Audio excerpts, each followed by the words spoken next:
அன்பானவர்களே, அன்பு வணக்கங்கள். நீங்கள் மௌனமாக அமைதியாக இருந்தால் பல்வேறு மகத்தான சக்திகளை எல்லாம் உங்களிடம் வந்து சேரும். மௌனம் என்பது ஒரு மாபெரும் தவம். அது ஒரு அற்புத வரம். மௌனத்தை மூன்றாக பிரித்து கூறுவார்கள் நம்முடைய முன்னோர்கள். என்ன அது? மன மௌனம், வாக்கு மௌனம், உடல் மௌனம் என்று மூன்றாக பிரிப்பார்கள். மன மௌனம் என்பது மனதில் எண்ணங்கள் எதுவுமே இல்லாத ஒரு நிலைக்கு உங்களுடைய மனதை நீங்கள் கொண்டு வருகின்ற ஒரு நிலைக்கு பெயர் மன மௌனம். வாக்கு மௌனம் என்பது பேசாமல் இருப்பது. நான் இன்று மௌன விரதம் இருக்கிறேன் என்று சொல்வார்கள் இல்லையா? அப்படி பேசாமல் இருக்கின்ற, வார்த்தைகள் வெளிவராது இருக்கின்ற அதற்கு பெயர் வாக்கு மௌனம். உடல் உழைப்பே இல்லாமல் அமைதியாக இருப்பதற்கு பெயர் உடல் மௌனம். ஒரு படத்துல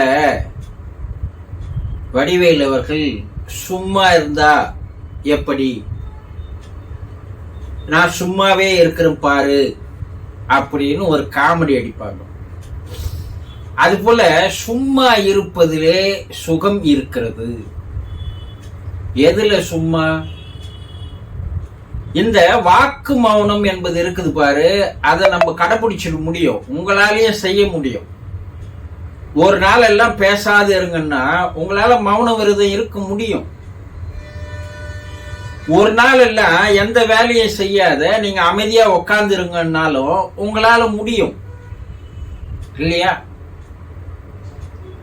ஆனா மனதில் எதையுமே நீங்க எண்ணாது இருங்கள்னு சொன்னா உங்களால முடியுமா? முடியவே முடியாது. ஏன்னா உங்களுடைய மனம் உங்க கட்டுப்பாட்டுல இல்ல, மனத்தினுடைய கட்டுப்பாட்டுல நீங்க இருக்கீங்க. மனத்திற்கு எஜமானராக நீங்க இல்ல. ஆனா மனம் உங்களுக்கு எஜமானராக இருக்கிறது. த கண்ட்ரோல் மனத்துக்கிட்ட இருக்குது, உங்ககிட்ட இல்லை. அப்போ இந்த மன மௌனம் இருப்பதற்கு முயற்சி செய்தால் பல்வேறு சக்திகள், ஆற்றல்கள், சித்துக்கள் உங்களிடம் தானாக பிரபஞ்சம் எடுத்து வந்து தரும். இந்த கடல் அலை இருக்குது இல்லைங்களா? கரையோரம் போய் நின்று பாருங்க.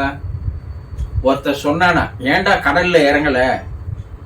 கடல் அலை எப்போது நிற்கிறது என்று பார்த்து கொண்டிருக்கிறேன். கடல் அலைகள் நின்று விட்டால் நான் கடலுக்குள் போகிறேன், அதுக்காக நான் காத்திருக்கிறேன். நானும் என்றாவது கடல் அலை ஓயுமா? இவன் கடலுக்குள்ள போவானா? அது முடிகிற காரியமா? முடியவே முடியாது. கடல் அலை வந்து கொண்டே இருக்கும். அதுபோல உங்களுடைய மன அலைகளும் எழுந்து கொண்டே இருக்கும். உங்களுடைய மனசுல ஒரு எண்ணம் உருவாக்குது. அந்த எண்ணம் நிறைவேறத்திற்கு முன்னாடியே மற்றொரு எண்ணம் உருவாக்குறது, மற்றொரு எண்ணம் உருவாக்குறது. கொஞ்சம் சிந்திச்சு பாருங்க. காலையில் நீங்க எழுந்ததுல இருந்து இரவு போய் நீங்கள் படுப்பதற்குள் இன்றைய விஞ்ஞானம் கண்டுபிடித்திருக்கிற கண்டுபிடிப்பு 60,000 எண்ணங்கள் உருவாக்குறது. அது லட்சக்கணக்கில் கூட இருக்குது. கோடிக்கணக்கான எண்ணங்கள் உதயமாக்கும் மனது என்று சித்தர்கள் கூறுகிறார்கள். உங்க மனசுல சாதாரணமா ஒரு நாளைக்கு 60,000 எண்ணங்கள் தொடர்ந்து வந்து கொண்டே இருக்கிறது, உற்பத்தி செய்து கொண்டே இருக்கிறது. நீங்க சிந்தித்த வண்ணமே இருக்கிறீர்கள், எண்ணுகின்ற வண்ணமாகவே இருக்கிறீர்கள், நினைக்கின்ற வண்ணமாகவே இருக்கிறீர்கள் இல்லையா? நான் நினைக்காத எண்ணம் நேரம் இருக்கிறது என்று எப்போது சொல்லுங்க பார்க்கலாம். ஆழ்ந்த உறக்கத்தில் தான் உங்களுடைய மனம் வேலை செய்யவில்லையே தவிர மற்ற நேரம் எல்லாம் அது வேலை செய்து கொண்டே இருக்கிறது இல்லையா? எழுந்ததிலிருந்து இரவு ஆழ்ந்த தூக்கம் வரை 60,000 எண்ணங்கள் வந்து கொண்டிருக்கிறது.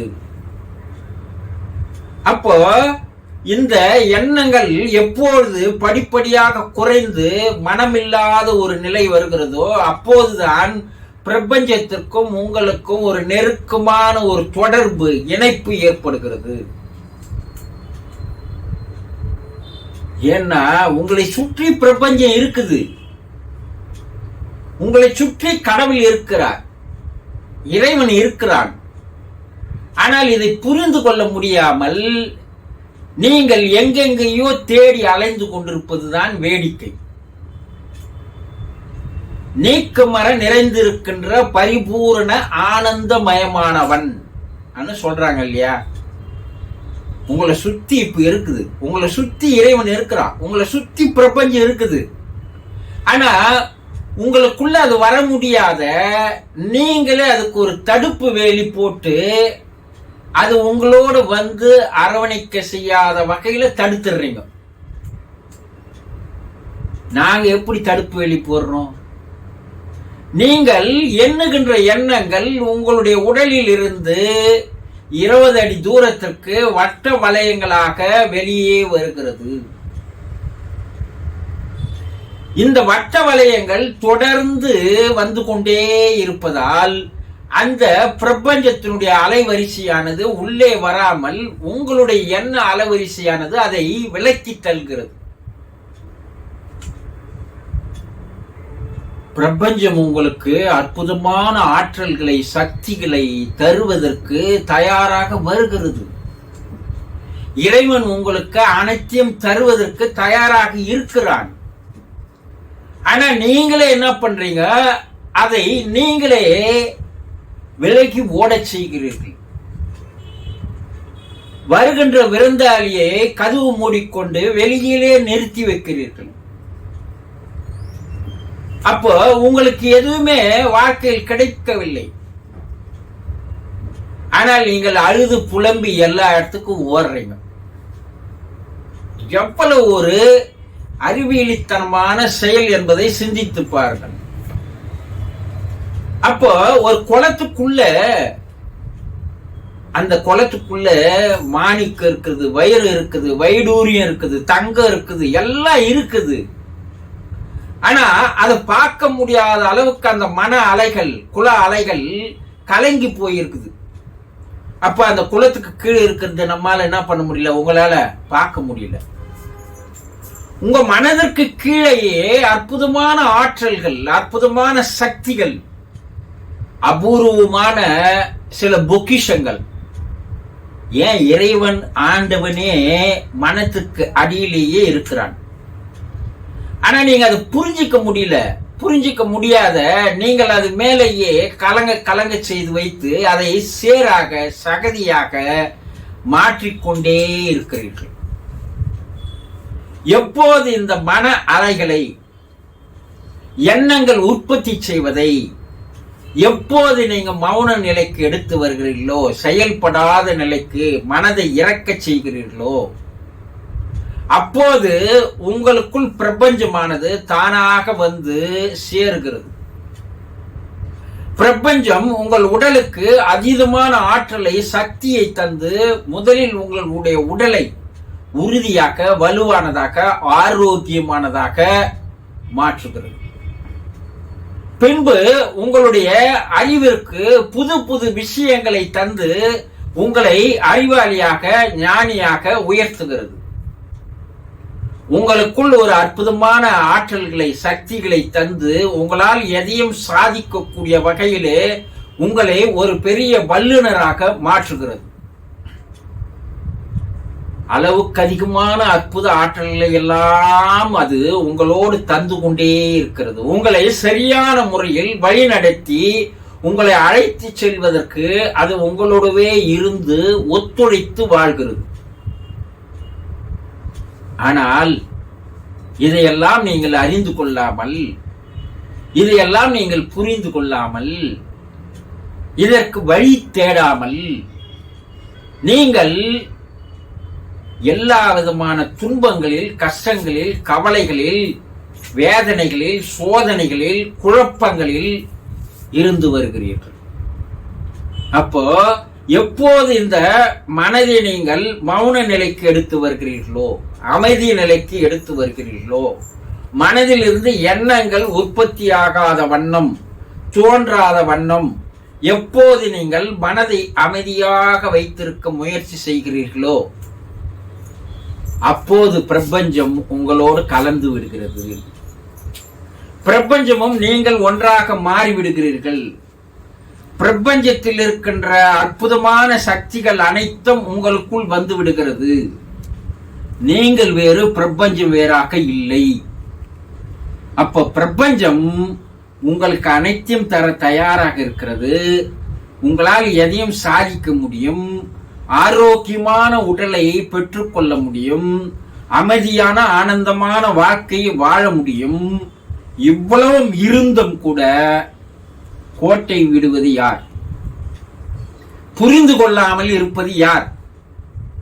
வழி தெரிந்தும் அந்த வழியில் போகாமல் இருப்பது யார்?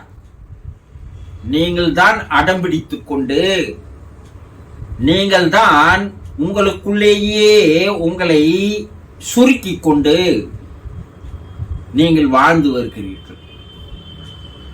மனம் மௌனம் இருந்தால் நீங்கள் அற்புதமான மனிதராக, புதியது ஒரு பிறப்பு எடுக்கக்கூடிய மனிதராக, ஒரு அவதாரமாக, ஒரு ஆற்றல் மிக்க மனிதராக உங்களால் மாற முடியும். ஒரு நாளைக்கு ஒரு 5 நிமிடமாவது ஆரம்பத்தில் நான் எதையும் நினைக்காமல் எண்ணாமல் இருப்பேன் என்று முயற்சி செய்யுங்கள். ஒரு தனிமையில் ஒரு 5 நிமிடம் உட்கார்ந்திருங்கள். பிரச்சனைகள், எண்ணங்கள் வரும். ஆனால் நாளாக நாளாக அதனோடு நீங்கள் போரிட ஆரம்பித்தால் அது தோற்று ஓட ஆரம்பிக்கும். ஒரு நாளைக்கு உங்களுக்கு மனமவனும் கை கூடிவிடும். மனத்தை வென்றால் நீங்கள் தான் மகேசன் என்பதை புரிந்து கொள்ளுங்கள். சில நிமிடங்களாகுது, எதையும் நினைக்காமல் அமைதியாக இருக்க முயற்சி செய்யுங்கள். பிரபஞ்சத்தோடு உறவு கொள்ளுங்கள். பிரபஞ்சத்தோடு கை கொடுங்கள். பிரபஞ்சத்தோடு இயந்து விடுங்கள். பிரபஞ்சம் வேறு, நீங்கள் வேறு அல்ல. பிரபஞ்சமாக நீங்கள் மாறினால் உங்களால் அனைத்தையும் சாதிக்க முடியும். புரிந்து கொண்டீர்களா? சந்தோஷம்.